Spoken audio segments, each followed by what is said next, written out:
साहस सरोकार। नमस्कार, मैं हूं अर्चना, आप देख रहे हैं प्राइम टीवी। वक्त हो गया है अहम बात का। बारिश की वजह से यूपी से बहने वाली ज्यादातर नदियों का जलस्तर बढ़ चुका है। गांव के गांव डूब चुके हैं, खेतों की फसल खराब हो चुकी है।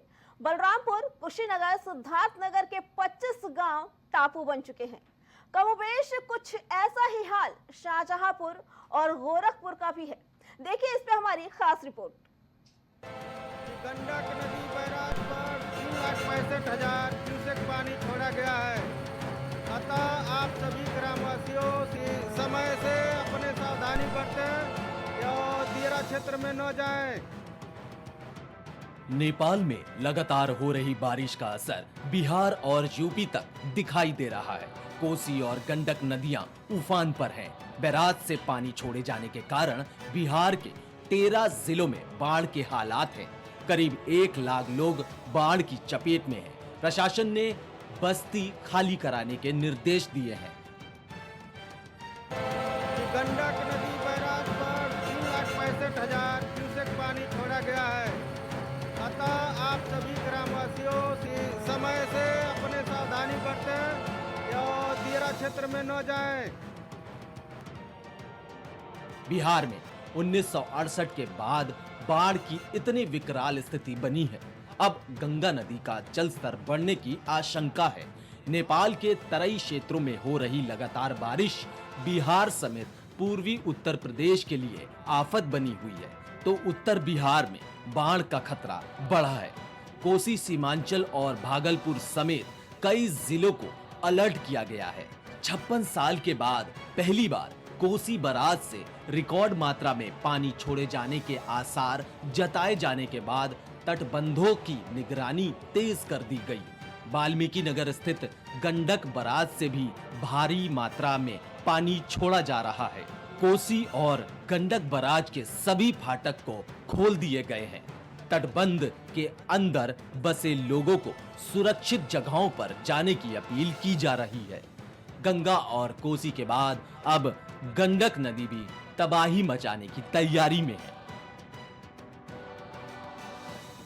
गंडक बैराज ने 5 लाख क्यूसेक पानी डिस्चार्ज करने का असर उत्तर प्रदेश पर भी भारी पड़ रहा है। यूपी के कुशीनगर जिले के रेता क्षेत्र में बसने वाले लगभग 7 गांव बाढ़ से प्रभावित हो गए हैं। जिला प्रशासन की कड़ी मशक्कत के बाद 7 गांव के लगभग 40,000 लोगों को ट्रैक्टर ट्रॉली से ऊंचे स्थान पर सुरक्षित पहुंचाने में लगा है। फसलें पानी में डूबी हैं, जिससे उनके बर्बाद होने का खतरा बना हुआ है। अब तक पानी न निकलने से आक्रोशित किसानों ने भूख हड़ताल शुरू कर दी। प्रदर्शनकारी ग्रामीण और किसान एटा डीएम को मौके पर बुलाने की मांग पर अड़े हुए हैं। सर जी, जो हमारे यहाँ 24 जुलाई को बाढ़ आई थी, गंभीरा नाले में से 10-20 लोगों के मकानों में पानी भर गया था, जिससे हमारा गल्ला, भूसा और अन्य कई गृहस्थी का सामान बह गया था। अब उसमें हम लोगों ने प्रार्थना पत्र दिए थे लेखपाल साहब को, मगर हम लोग देखिए, जैसे आपको अवगत है कि बृहस्पतिवार शाम के 6 बजे से लगातार मूसलाधार बारिश हो रही है जनपद महाराजगंज में और नेपाल के जनपदों में, जिसके वजह से अभी तक 6.5 लाख क्यूसेक्स पानी गंडक बराज द्वारा छोड़ा गया है नेपाल द्वारा, जो धीरे धीरे अभी हमारे भारतीय क्षेत्र में 4,20,000 क्यूसेक पानी आ गया है। इसके अलावा प्यास नदी, चंदन नदी और महाव नाले का भी स्थिति आप देख रहे हैं। महाव नाला अपने जो भी हिस्टोरिकल डेटा है उसका सबसे ज़्यादा बहाव महाव नाला में हमने देखा है। कल रात में लगभग 12 फीट पे सभी तटबंध महाव नाले के पूरी तरह सुरक्षित हैं। हालांकि राजस्व विभाग की टीमें दिन रात प्रभावित गांव क्षेत्र में कैंप कर फसलों, मकानों में हुए नुकसान की क्षतिपूर्ति का आंकलन करने में जुटी हुई है।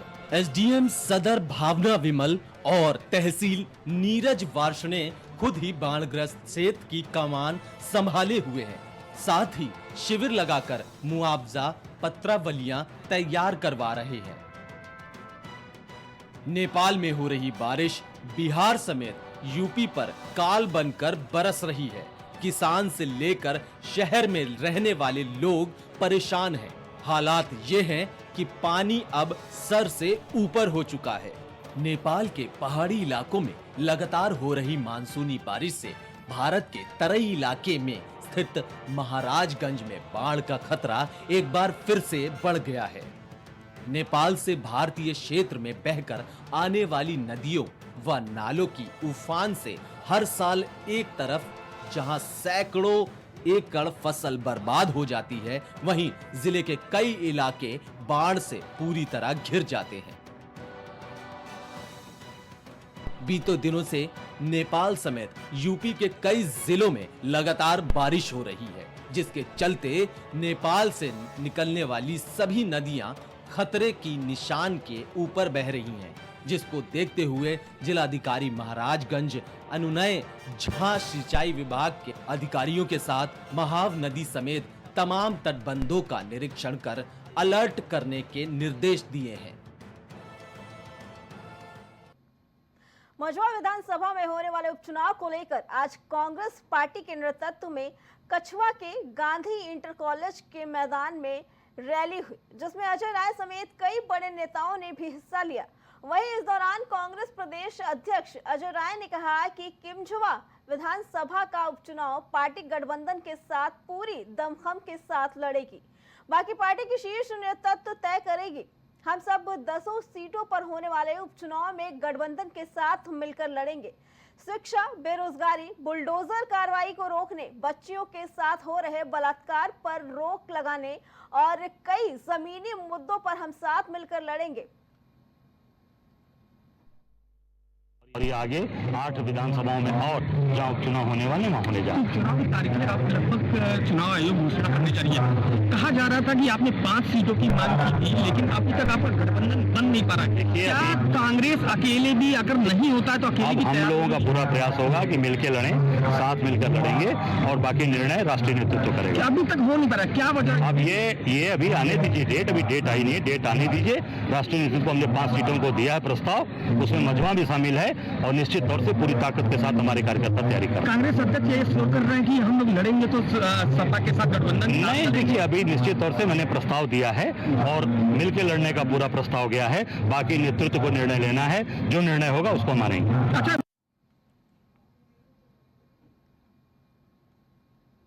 खबर की अहम बात यह है कि लोकसभा में मिले जन समर्थन के बाद यूपी में कांग्रेस और सपा दोनों ही पार्टियां कोई भी चूक नहीं करना चाहती। यूपी में होने वाले उपचुनाव में भी इन पार्टियों ने अपने बड़े नेताओं को उपचुनाव की कमान दे रखी है, जो लगातार जमीनी स्तर पर पहुंचकर सत्ताधारी बीजेपी को घेरने में लगे हैं।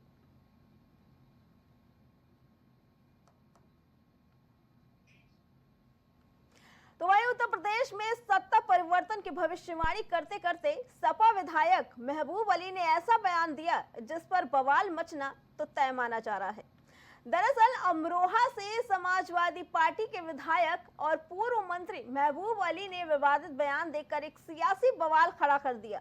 उन्होंने यूपी में मुस्लिम आबादी बढ़ने की बात कही। उन्होंने कहा कि भारतीय जनता पार्टी के 2027 में सत्ता से बेदखल किए जाने का दावा किया। एक शांति, सुकून और भाईचारा, मोहब्बत देश में कायम करने वालों की जमात, सभी ऐसी पार्टियां इकट्ठा हुई और वो इकट्ठा होने के बाद में उन्होंने लड़ाई लड़ी और आज उसी का नतीजा है कि संविधान की जहां रक्षा से संबंधित है, समाजवादी पार्टी के राष्ट्रीय अध्यक्ष जी ने पहले भी याद करिए, हमें वो वक्त भी याद है जब दिसंबर का महीना था, संविधान बचाने के लिए राष्ट्रीय अध्यक्ष आदरणीय मुलायम सिंह यादव जी ने क्या किया था, सब जानते हैं।